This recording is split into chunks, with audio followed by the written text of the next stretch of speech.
নমস্কার, আজকে আপনাদেরকে হেয়ার ট্রান্সপ্লান্টের আরো বেসিক প্রশ্নের কিছু উত্তর দেব এবং যারা হেয়ার ট্রান্সপ্লান্ট করতে চাইছেন এই হেয়ার ট্রান্সপ্লান্টটা আপনাদের কাছে একমাত্র সলিউশন বলে মনে হচ্ছে কিনা।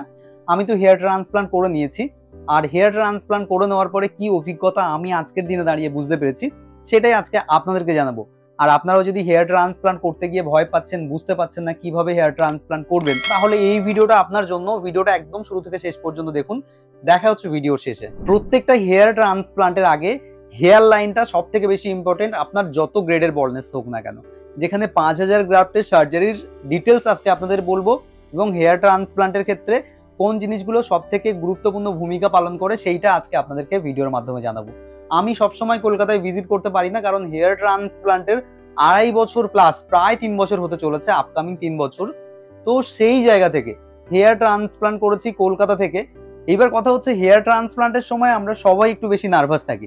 প্রথম ডক্টর কনসালটেশন, প্রথম হেয়ার লাইন মার্কিং, সবটা দেখে নেওয়ার পরে আমরা একটা সার্জারি করতে যাই। আর কি বলুন তো, এই সার্জারির আগে আমাদেরকে একটা ডক্টর কনসালটেশনের জন্য একটা টাকা পেমেন্ট করতে হয়। তাহলে আপনি যে ক্লিনিকে ভিজিট করতে চাইছেন সেই ক্লিনিকে চার্জ কত সেটা জেনে নিয়ে প্রথমে আপনার একটা ফর্ম ফিল আপ হবে, এবং ফর্ম ফিল আপ করার পরে ডক্টর কনসালটেশন হয়ে যাবে। তারপরে ডক্টর আপনাকে সব বলে দেবে কি করতে হবে, কেন হেয়ার লস হচ্ছে, এবং একটা বেসিক ব্লাড টেস্টও করতে হয় সার্জারির ঠিক আগে। এগুলো সবটাই কিন্তু আপনার খরচ, ক্লিনিক কোনোভাবে কোনো কিছুই বেয়ার করে না। ব্লাড টেস্ট বলুন, মেডিসিন বলুন, সব খরচ আপনারই থাকে। এবার হেয়ার ট্রান্সপ্লান্টের আগের মুহূর্তে আপনাকে একটা ডেট বুকিং করতে হয়, তারপরে হেয়ার ট্রান্সপ্লান্টের প্রিপারেশন শুরু হয়। সবাই প্রথমে একটু নার্ভাস ফিল করে, আপনারা হয়তো আগের ভিডিওটা দেখে নিলেন, লাইভ কনভারসেশন ছিল পেশেন্টের সঙ্গে, যেটা আমার। তো হেয়ার ট্রান্সপ্লান্টের ক্ষেত্রে মনে রাখতে হয় কোন কোন জিনিসগুলো। যদি আপনার একটা বড় গ্রেডের সার্জারি হয়, বড় গ্রেডের বল্ডনেস হয়, তাহলে সার্জারির সময় দেখবেন আপনার অ্যানাস্থেসিয়াটা পুরো মাথাতে দিতে হবে। আজকে যা কথা বলছি যে পেশেন্টের বল্ডনেস গ্রেড 5+, যেখানে 5000 গ্রাফটসের ইমপ্লান্ট করা হচ্ছে, টোটাল 2 দিনে সার্জারি করা হয়েছে। 2 দিনে কেন সার্জারি করা হলো? আপনি যেভাবেই চেষ্টা করুন না কেন, যতগুলো স্টাফ আপনার কাছে থাকুক না কেন, যতগুলো টেকনিশিয়ান আপনার কাছে থাকুক না কেন, ডাক্তারবাবু তো একটাই। তাহলে ডাক্তারবাবু প্রথমে অ্যানাস্থেসিয়া দেবে, আপনার সিলেটস মেকিং করবে, আর তারপরে গ্রাফটস ইমপ্লান্ট করা হবে, সেই গ্রাফটস গুলো আবার বসিয়ে দেওয়া হবে। তাহলে 3000 গ্রাফটস ইমপ্লান্ট করা একদিনে একদম সেফ প্রসেস। এবার কলকাতার ভালো ভালো ক্লিনিক সেটাই করে, যে একদিনে 3000 গ্রাফটসের ইমপ্লান্ট এবং সেকেন্ড দিনে আর 2000 গ্রাফটসের ইমপ্লান্ট। এই হেয়ার লাইন মার্কিং এর ক্ষেত্রে সব থেকে বড় পার্ট, সাধারণত আমরা বলে থাকি ভগবান আমাদেরকে 4 আঙুল কপাল দিয়ে পাঠিয়েছে, এবং এই কথাটাই একদম সত্যি। যখন হেয়ার লাইন মার্কিং করা হয় তখন 4 আঙুল রেখে তারপর থেকে হেয়ার লাইন মার্কিং করা হয়, এবং বয়সের ভিত্তিতে আস্তে আস্তে সেটা একটু একটু করে উপরে উঠতে থাকে। এটা কিন্তু হেয়ার লাইনের একটা বড় পার্ট। এক্ষেত্রে আপনার টেম্পেল না থাকলে টেম্পেল ক্রিয়েশন, কারণ আজকের যে বন্ধুটার কথা বলছি, বন্ধুটা তো টেম্পেল ছিল না, তাহলে এখানে টেম্পেল মার্কিং করা হচ্ছে এবং হেয়ার লাইনের উপরে এরিয়াটা মার্কিং করা হচ্ছে মার্কার দিয়ে। সবকিছু রেডি হয়ে গেছে, ট্রিমিং করে দিয়েছে, মাথা পুরো ন্যাড়া করে দেওয়া হয় হেয়ার ট্রান্সপ্লান্টের আগে।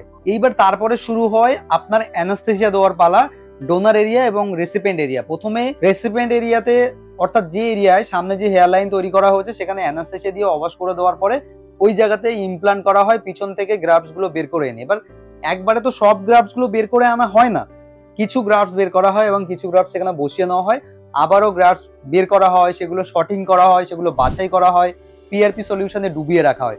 এক্ষেত্রে সবাই সাফায়ার টেকনিক ইউজ করতে পারে না, যাদের বাজেট কম থাকে তারা সাফায়ার ব্যবহার করে না, নর্মালি এফইউ করে। আর FU technique means follicular graft extraction, যেটা পিছনের ডোনার এরিয়া থেকে আপনার প্রত্যেকটা গ্রাফট একটা পাঞ্চিং মেশিনের সাহায্যে বের করে নিয়ে আসা হয়। কতটা পেন হয়, আমরা তো মানুষ, তাই হেয়ার ট্রান্সপ্লান্ট করার সময় যে একেবারে ব্যথা হয় না এই কথাটা একেবারে ভুল কথা। ব্যথা তো হয়, যখন আপনাকে লোকাল অ্যানাস্থেসিয়া ইনজেকশনটা পুশ করা হয় তখন কি হয়, আমার মাথায় হালকা করে পেন করে, যেহেতু আমি শুয়ে থাকি এভাবে, তো হালকা করে পেন করে। প্রত্যেকটা পেশেন্টদেরই হালকা ব্যথা হয়, তাই যতই আমরা ভিডিওর সামনে এসে বলি না কেন, একেবারে পেনলেস জার্নি কখনোই হেয়ার ট্রান্সপ্লান্ট একেবারে পেনলেস জার্নি হতে পারে না।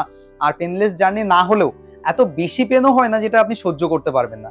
যখন লোকাল অ্যানাস্থেসিয়া পুশ করা হয়, একটা টিটিনাস আপনি হয়তো জীবনে কোনো একবার নিয়েছেন কোনো কারণের জন্য, তো সেরকম একটা যন্ত্রণা যখন আপনার হাতে দেওয়া হয়, ঠিক ওই মুহূর্তে যেটুকু যন্ত্রণা করে, আপনাকে যতবার ওই লোকাল অ্যানাস্থেসিয়া দেওয়া হয় প্রথম সিরিঞ্জ, ততবার ওই পেনটা আপনার করবে, তারপরে জায়গাটা অবশ হয়ে যাবে, আর একবারের জন্য ব্যথা করবে না। তাহলে এই একটা পয়েন্ট আপনারা প্রশ্ন করেছেন, উত্তরটা আমি দিয়ে দিলাম। আজকে মেনলি কথা বলছি রেসিপেন্ট এরিয়া এবং ডোনার এরিয়া নিয়ে। ডোনার এরিয়ার এক্সট্রাকশন, যে পাঞ্চ এবং যে নিডিলগুলো ইউজ করা হয় সেটার ডায়ামিটার এখন খুব ছোট হয়ে গেছে, তাই জন্য এক্সট্রাকশনের সময় খুব ধৈর্য ধরে একটা একটা করে ডোনার এরিয়া থেকে গ্রাফটস বের করা হয়। যে চুলগুলো থাকে সেই চুলগুলোই বেরিয়ে আসে। ধরুন ডোনার এরিয়াতে আপনার একটা জায়গা থেকে 5000 গ্রাফটস বের করে আনা হলো, তাহলে ওই জায়গাটা ফাঁকা কিন্তু হবে না, কারণ যে নিডলস গুলো ইউজ করা হয়েছে সেগুলো খুব সূক্ষ্ম সূক্ষ্ম ছিদ্র আপনার পিছনে তৈরি করে, তাই ওই জায়গার একটা ছেড়ে একটা গ্রাফটস বের করে আনা হয় বলে বাকি যে চুলগুলো থাকে বড় হয়ে গেলে ওই জায়গাটা ভর্তি হয়ে যায়, কোনো অসুবিধা হয় না। এটা হচ্ছে একটা কি পয়েন্ট। এটা মূলত ডোনার এরিয়ার গল্পটা আপনাদেরকে শেয়ার করলাম। এবার বলছি রেসিপিয়েন্ট এরিয়ায় কি কি জিনিস খেয়াল রাখতে হয়। হেয়ার লাইন মার্কিং হয়ে যাওয়ার পরে দেখবেন যখন ট্রান্সপ্লান্ট হয়ে গেল আপনার উপরের ভাগগুলোতে ডাবল ফলিকালস বা ট্রিপল ফলিকালস গুলো বসিয়ে দেওয়া হয় এবং সিঙ্গেল ফলিকালস গুলো আলাদা করা হয়। এই ফলিকালস গুলো সামনে ইমপ্লান্ট করা হয়। সামনে দেখবেন আজকের যে পেশেন্টের হেয়ার লাইনে ইমপ্লান্ট করা হচ্ছে এবং ডোনার এরিয়া সবই সিঙ্গেল ফলিকালস।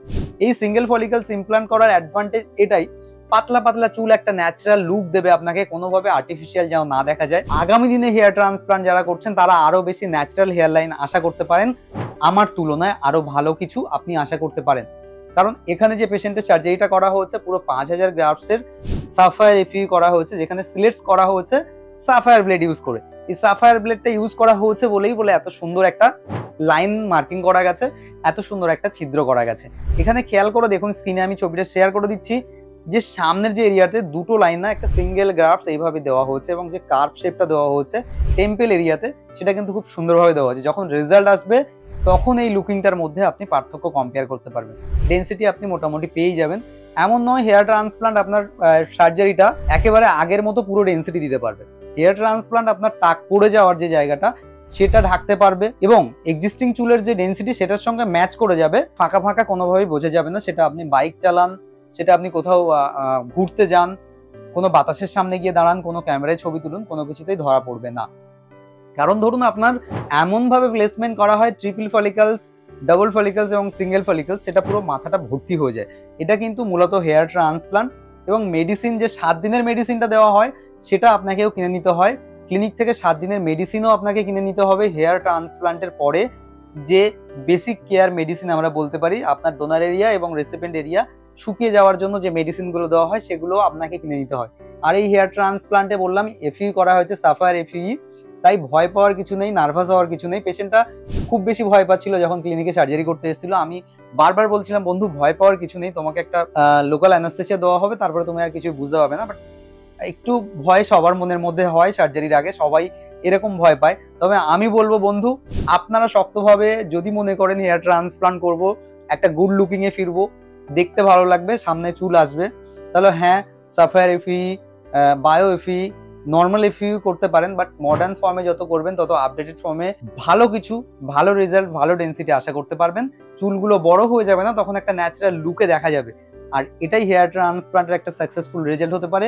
যখন পেশেন্টের রেজাল্ট আসবে অবশ্যই আপনাদেরকে এই রেজাল্ট নিয়ে কথা বলবো। বাকি চুলের যে কোনো সমস্যার জন্য আমাকে কমেন্ট করতে পারেন।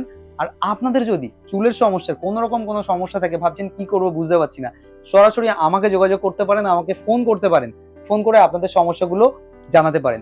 এই বন্ধুটা আপনাকে সর্বদা সবসময় হেল্প করবে, এটুকু আমি কথা দিতে পারি। বাকি চ্যানেলটাকে সাপোর্ট করে যাবেন, এটাই আপনাদের কাছে আমার একমাত্র চাওয়া। দেখা হচ্ছে একটা নতুন ভিডিওতে, ততক্ষণের জন্য সবাই খুব ভালো থাকুন।